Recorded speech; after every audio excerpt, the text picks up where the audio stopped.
Hindi pabor ang ilang kongresista sa ipinasang 2026 national budget dahil raw sa natira umanong bilyong-bilyong pisong unprogrammed appropriations. Handa raw ang isang mambabatas na questionin ito sa Korte Suprema. Yan ang Express Report ni Marian Enriquez. Nakahanda ng questionin ni House Senior Deputy Minority Leader at Caloocan Representative Edgar Erice ang 2026 national budget na pinirmahan ni Pangulong Bongbong Marcos. Ang dahilan, nananatili pa rin ang bilyon-bilyong pisong unprogrammed appropriations sa kabila ng ipinagmamalaking veto ng Pangulo. Bagamat tinanggal ni Pangulong Bongbong Marcos ang 92 billion pesos na unprogrammed appropriations, mahigit 150 billion pesos pa rin ang nananatili sa pinirmahang 2026 General Appropriations Act. Para kay Erice, malinaw ang issue. Labag umano sa saligang batas ang anumang uri ng unprogrammed appropriations o mga proyektong walang malinaw at tiyak na mapagkukunan ng pondo. Giit niya pa, may desisyon na ang Korte Suprema ukol dito, partikular ang PhilHealth ruling na nagsasaad na unconstitutional ang lahat ng anyo ng unprogrammed appropriations. Nagda-draft na ngayon ng petisyon ang kampo ni Erice at hinihintay na lamang ang opisyal na kopya ng GAA na pirmado ng Pangulo bago ito ihain sa Korte Suprema.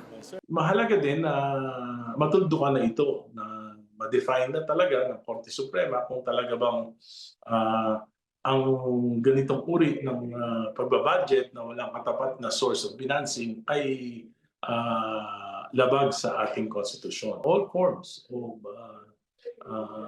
unprogrammed appropriations are unconstitutional. So we have no choice but to question it.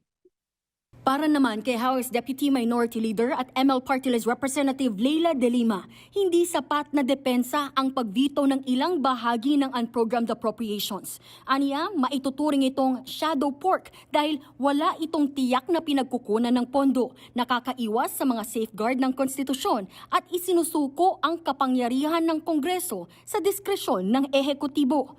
Dagdag pa niya, inamin na mismo ni Executive Secretary at dating Finance Secretary Ralph Recto na halos wala nang excess revenues na makokolekta ang gobyerno. Kaya tanong ni De Lima, kung halos wala nang sobrang kita, anong pera ang gagastusin sa unprogrammed appropriations?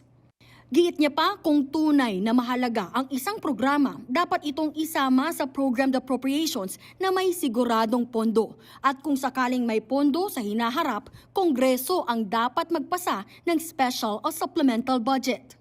Ayon naman sa Makabayan Bloc, pampalubag loob lang ang ginawang veto ng Pangulo. Pinuna rin nila ang 8 billion pesos na pondo para sa NTF-LCAC sa ilalim ng Support to Barangay Development Program. General's Pork Barrel daw yan.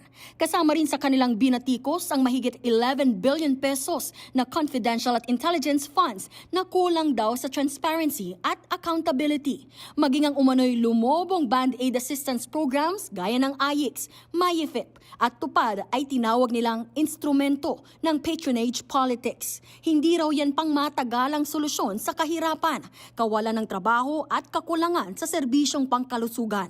Sa huli, giit ng mga kritiko ng budget, walang pagbabago, walang reforma at walang hustisya, kundi pagpapatuloy lamang ng sistemang matagal ng salot sa bansa. Nagbabalita mula sa Frontline, Marian Enriquez, News 5. Mga kapatid, Nikki de Guzman po. Para sa pasada ng mga rumaratsyadang balita, mag-follow at mag-subscribe na sa social media pages ng News 5.